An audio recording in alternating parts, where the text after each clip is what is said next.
बिस्मिल्लाहिर्रहमानिर्रहीम। अस्सलाम वालेकुम guys, this is Mohammad Bilal Zulfikar and you are watching my YouTube channel MBG teaching. Guys, हम information securities का first chapter introduction to securities पढ़ रहे थे, उसका आज हम थर्ड लेक्चर्स पढ़ेंगे। उसमें कह रहा है कि understanding the importance of information security. Information security की इंपॉर्टेंस क्या है, उस चीज़ को हम समझेंगे कि क्यों इंफॉर्मेशन सिक्योरिटी ज़रूरी होती है। Information security can be helpful in, ये मतलब हमें हेल्प करती है प्रिवेंटिंग डाटा थेफ्ट में, कि हमारा जो डाटा है वो चोरी ना हो सके। उसके बाद हमारी जो आइडेंटिटी है उसको कोई चोरी ना कर सके। उसके अलावा कौन कौन से रूल्स एंड रेगुलेशंस हैं जो बनाए हुए हैं कि इंफॉर्मेशन सिक्योरिंग के हवाले से। और उसके बाद के डिफेटिंग साइबर टेररिज्म, साइबर टेररिज्म को डिफेट करना। सबसे पहला आ जाता है preventing data theft. Preventing data theft मतलब ये होता है कि आपका जो डाटा होता है वो चोरी होने से बचाया जाता है। लेकिन हम इंफॉर्मेशन सिक्योरिटीज़ में पढ़ रहे हैं, तो इंफॉर्मेशन सिक्योरिटी में हम अपनी इंफॉर्मेशन की बात करेंगे, हम अपने डाटे की बात करेंगे। ठीक है, वही ये कह रहा है कि preventing data from being stolen is often the primary objective of an organisation information security. किसी भी ऑर्गेनाइजेशन का जो प्राइमरी ऑब्जेक्ट होता है वो उनकी इन्फॉर्मेशन की सिक्योरिटी होता है। फॉर एग्जांपल, हमने कई मूवीज़ में भी देखा होता है कि वो मुख्तलिफ चीज़ों की बिड्स करते हैं। वो जो बिड्स होती है वो चोरी छुपे करते हैं, क्योंकि वो सबको जाहिर नहीं कर सकते। तो वो यही सीन है कि वो अपने डाटे को जो वो चोरी होने से बचाते हैं। वो नेक्स्ट है उसका step, enterprise data theft involve stealing properties business information. के कोई भी जो नया स्टार्टअप है या बिजनेस है, उसकी जो इन्फॉर्मेशन होती है अबाउट प्रॉपर्टीज़ की, कि वो कौन से बिजनेस में इन्वॉल्व हो रहा है, कौन सी प्रोडक्ट लॉन्च कर रहा है, कौन सी सर्विस लॉन्च कर रहा है, उस चीज़ को चोरी होने से बचाया जाता है। Personal data theft involve stealing credit card numbers. इसमें जो है वो पर्सनल डाटा जो आ जाता है वो क्रेडिट कार्ड नंबर्स आ जाते हैं, जो जिनको हम सीसीवी भी कहते हैं। उसके बाद आता है सेकंड इसका कि थ्रेटिंग आइडेंटिटी थेफ्ट, कि हम अपनी आइडेंटिटी को चोरी होने से कैसे बचा सकते हैं, मतलब होती है आइडेंटिटी थेफ्ट। सबसे पहले कि इसमें हमारी जो है आइडेंटिटी चोरी हो सकती है। Stealing an other person personal information, किसी दूसरे पर्सन की पर्सनल इन्फॉर्मेशन चोरी हो सकती है। Usually using it for financial gain, ये जो बेसिक मकसद होता है इसका इंफॉर्मेशन सिक्योरिटी का या हैकर्स का, वो यही होता है कि आप अपना जो फिनेंशियल है वो मतलब आप कैसे इंक्रीज कर सकते हैं, अपने फिनेंशियल गेन कैसे हासिल कर सकते हैं। इसकी एग्जांपल आ जाती है steal person access and social security numbers. जिस तरह अमेरिका में और दूसरे कंट्रीज़ में हर पर्सन का एक सोशल सिक्योरिटी नंबर्स होता है, उस नंबर्स को चोरी करना, क्योंकि आप एक पर्सन की आइडेंटिटी चोरी कर रहे हैं तो उसके लिए आपको वो भी लाजमी चाहिए होता है। उसके बाद create new credit card account to charge purchase and leave them unpaid. मतलब अगर हम किसी और की आइडेंटिटी चोरी कर रहे हैं तो हम उसके नाम से, उसकी आइडेंटिटी से हम जो है वो नए क्रेडिट कार्ड बना सकते हैं, उनसे हम कोई परचेजिंग कर सकते हैं, उनको अनपेड छोड़ सकते हैं। फाइल फ्रॉडल्टेड टैक्स रिटर्न्स, मतलब जो टैक्स रिटर्न्स में भी ये आइडेंटिटी काम आती है। इसके बाद थर्ड आता है अवॉइड लीगल कॉन्सिक्वेंस, मतलब जो मुख्तलिफ लॉज बने हुए हैं कि डाटा की प्राइवेसी के हवाले से, वो इसमें बयान किए जा रहे हैं। वो कह रहा है कि the health insurance portability and accountability act of 1996, इसका शॉर्ट नेम है हिपा, HIPAA। उसके बाद है second law the Sarbanes Oxley act of 2002 Sarbox, the Gramm Leach Bliley act GLBA, payment card industry data security standard PCI DSS, state notification and security laws California database security breach notifications act 2003। तो ये मुख्तलिफ laws है जिन पर अमल करना हमें लाजमी होता है अपने डाटा की प्राइवेसी के लिए। उसके बाद आया था इसका fourth step, fooling cyber terrorism. Cyber terrorism क्या होता है? सबसे पहले साइबर टेररिज्म कहता है कि कोई भी मतलब मोटिवेटेड पर्सन जो है वो मजहब के हवाले से हो, वो सियासत के हवाले से हो, वो जो है वो आपके इंफॉर्मेशन को अटैक करता है, या आपके कंप्यूटर पे, या आपके कंप्यूटर के प्रोग्राम्स पे, या आपके डाटा पे। इसका डिज़ाइन किया जाता है। इसके बेसिकली दो मकसद होते हैं, प्रोवोक वायलेंस, और सेकंड है result in financial disaster. Provoke violence, for example अगर कोई भी मिलिट्री बेस जो है वो तबाह हो जाता है तो खौफ हरास फैल जाता है, उसको कहते हैं प्रोवोक वायलेंस। उसके बाद रिजल्ट इन फिनेंशियल डिजास्टर, अगर कोई आर्मी का बेस जो है वो तबाह हो चुका है तो उसके बदले में हमें जो है वो फिनेंशियल भी तो मतलब हमें कुछ ना कुछ लॉस होगा ना फिनेंशियली तौर पे, तो उसको कहते हैं फिनेंशियल डिजास्टर।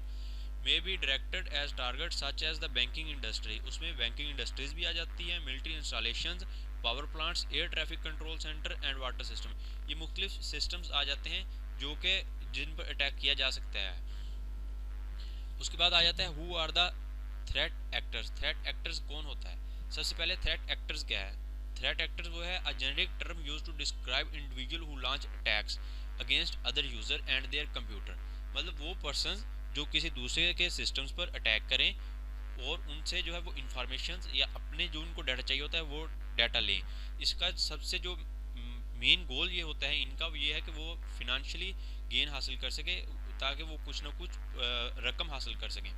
उसके बाद आ जाता है financial cyber crime is often divided into 2 categories. ये जो साइबर क्राइम होता है ये 2 कैटेगरीज में डिवाइड होता है। पहली कैटेगरीज वो होती है जो सिंगल पर्सन पे, फॉर एग्जांपल जिस तरह मैं या आप पे कोई इन्फॉर्मेशन चोरी करता है तो वो आप एक सिंगल पर्सन है, आपको एक ऑर्गेनाइजेशन नहीं है। लेकिन दूसरी होती है एक ऑर्गेनाइजेशन या एक गवर्नमेंट के अदारे पे। ठीक है, आगे आ जाता है different groups of threat actors can very widely based on. ये जो अटैक होता है, ये थ्रेट एक्टर होता है, ये मुख्तलिफ चीज़ों पर मुनहसर होता है। एट्रीब्यूट्स क्या है उसके, उस पर फाइंडिंग एंड रिसोर्सेज, उसके पास कौन कौन से रिसोर्सेज हैं, वेदर इंटरनल और एक्सटर्नल टू इंटरप्राइज और ऑर्गेनाइजेशन। मतलब वो इंटरनल पर्सन है, एक्सटर्नल पर्सन है एक ऑर्गेनाइजेशन का, या इंटेंट और एंड मोटिवेशन, मतलब वो कितना मोटिवेट है उस दूसरे यूजर्स को नुकसान पहुंचाने के लिए।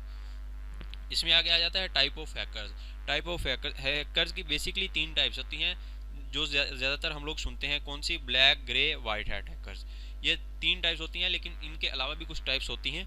सबसे पहले आ जाते हैं ब्लैक हैट। ब्लैक हैट जिस तरह नाम से ही जाहिर है कि ब्लैक, हम कह सकते हैं स्याह काम करने वाला पर्सन एक hacker that seek to perform malicious activities, मतलब वो टोटली गलत काम करता है। ग्रे हैट हैकर्स वो होता है, मतलब हैकर्स दैट परफॉर्म गुड और bad activities but do not have the permission of the organisation they are hacking against. मतलब वो काम अच्छे भी करता है बुरे भी करता है एक ऑर्गेनाइजेशन के हवाले से, लेकिन ऑर्गेनाइजेशन की उसको इजाज़त नहीं होती। उसके बाद वाइट हैट हैकर्स वो होते हैं एथिकल हैकर्स। मतलब जब आपकी कोई वेबसाइट्स है या आपका कोई चैनल है या आपकी कोई ऑर्गेनाइजेशन है तो आप उसको जो है वो ये देखना चाह रहे हैं कि आपकी इन्फॉर्मेशन कितनी सिक्योर है, तो आप वाइट हैट हैकर्स को करेंगे, उनसे रब्ता करेंगे ताकि वो इस चीज़ को चेक कर सकें। उसके बाद आ जाता है स्क्रिप्ट किडीज। पहली 3 टाइप्स तो होगी type of hackers, main type of hackers.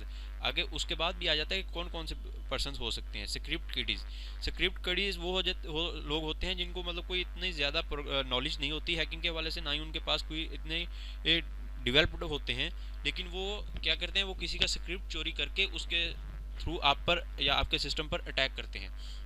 वो कह रहा है unskilled individual who use malicious script और प्रोग्राम, यानी कि वो अनस्किल्ड पर्सन है, वो मलिशियस स्क्रिप्ट या जो प्रोग्राम यूज़ करता है, सच ऐसा वेब शेल, अगर उसकी एग्जांपल दी हुई है वेब शेल की, डेवलप्ड बाय अदर, यानी कि दूसरे हैकर्स ने बनाया होता है, लेकिन वो उनको बनी बनाई चीज़ को यूज़ करके और वो अपना काम जो है वो निकलवाता है।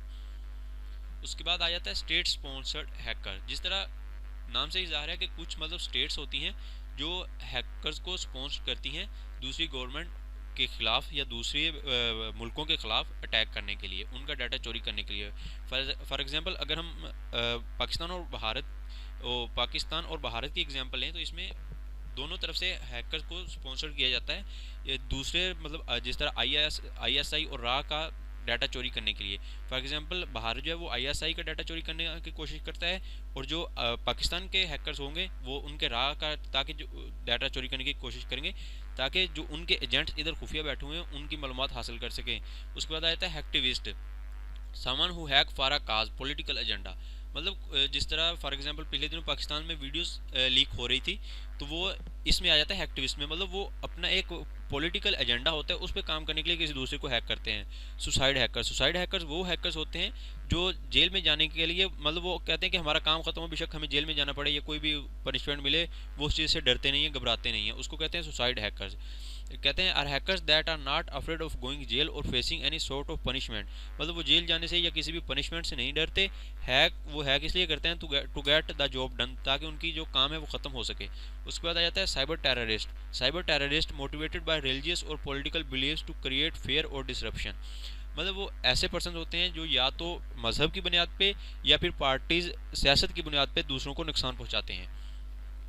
इसके बाद और भी आ जाते हैं कॉम्पिटिटर्स कौन पर्सन होते हैं, वो कह रहा है कि launching attack against an opponent system to steal classified information. For example 2 organisation के मुकाबले में वो एक ऑर्गेनाइजेशन दूसरे ऑर्गेनाइजेशन का डाटा चोरी करने के लिए जो हैकर्स हायर करती हैं उनको कहते हैं कॉम्पिटिटर्स। इसके आगे एक्सप्लेनेशन है, कंप्यूटर में स्टेल न्यू प्रोडक्ट रिसर्च और list of current customer to gain a temperature advantage. For example कि दूसरे जो ऑर्गेनाइजेशन हैं उनका डाटा चोरी करने के लिए उनकी न्यू रिसर्चेस चोरी करने के लिए, न्यू आइडियाज़ चोरी करने के लिए वो हैकर्स को हायर करते हैं। ऑर्गेनाइज क्राइम कह रहा है moving from traditional crime activities to more rewarding and less risky online attacks, मतलब ऐसी एक्टिविटीज़ जिसमें से हमें गेन, फाइनेंशियल गेन ज़्यादा हासिल हो लेकिन उसमें से रिस्क कम हो, वो ऑर्गेनाइज्ड क्राइम होता है एक प्रॉपर वे में और एक प्रॉपर ऑर्गेनाइजेशन के साथ मिलके। कहता है criminal networks are usually run by a small number of experienced online criminal networks who do not commit crimes themselves but act as entrepreneurs, मतलब वो खुद काम नहीं करते, वो किसी से आगे काम करवाते हैं, लेकिन वो ज़ाहिर ये करते हैं कि वो उनकी कोई ऑर्गेनाइजेशन है, कोई इंटरप्रेन्योर्स वो है। उसके बाद आता है साइबर टेररिस्ट। साइबर टेररिस्ट क्या होता है, वो मोटिवेटेड होता है पॉलिटिकल एजेंडे पे या वो रिलीजियस पे मोटिवेटेड होता है और वो नुकसान पहुंचाने की कोशिश, खौफ की फ़ज़ा पैदा करता है। एक्सप्लेनेशन इसमें आ जाएगी कि टारगेट्स में include a small group of computers और network that can affect the largest number of user, मतलब छोटा सा ग्रुप जो है वो लार्ज नंबर ऑफ यूजर को इफेक्ट करता है, such as a computer that control the electric power grid of a state और रीजन। फॉर एग्जांपल कोई भी जो है वो कंट्रोल्स है, इलेक्ट्रिक पावर ग्रिड कंट्रोल्स, उसको अगर हम बंद कर दें या तबाह कर दें तो उससे उस इलाके में खौफ और राज की फ़ज़ा पैदा हो जाएगी, वो कहलाएंगे साइबर टेररिस्ट। उसके बाद आ जाता है brokers. Sell their knowledge of a vulnerability to other attack और गवर्नमेंट। फॉर एग्जांपल जिस तरह में हमने ग्रे हैट हैकर्स पढ़ा था, वो ग्रे हैट हैकर्स उसी में एग्जांपल ले लें कि वो चोरी करता है, कंपनी ने हायर किया होता है उसको वल्नरेबिलिटी सिस्टम की चेक करने के लिए, तो वो क्या करता है, वो वल्नरेबिलिटी जो है वो गवर्नमेंट्स को या उस अदारे को नहीं बताता, बल्कि वो क्या करता है, वो उसको बाहर किसी में बेच देता है। तो जो बेच देता है ताकि वो दूसरे लोग उससे जो है वो फाइनेंशियल गेन हासिल कर सकें। यही वो कह रहा है individual who uncover vulnerability do not report the software vendor but instead sell them to the highest bidder, मतलब कि वो रिपोर्ट नहीं करता कंपनीज को, वो उसको आगे भेज देता है। थैंक यू, हमारे साथ जुड़े रहिए, इंशाल्लाह ऐसे ही कोर्सेज कंटिन्यू होता रहेगा। मेरे चैनल को सब्सक्राइब कीजिए, लाइक कीजिए और मेरी वीडियोस को शेयर कीजिए। अल्लाह हाफिज़, मिलते हैं नेक्स्ट वीडियो में।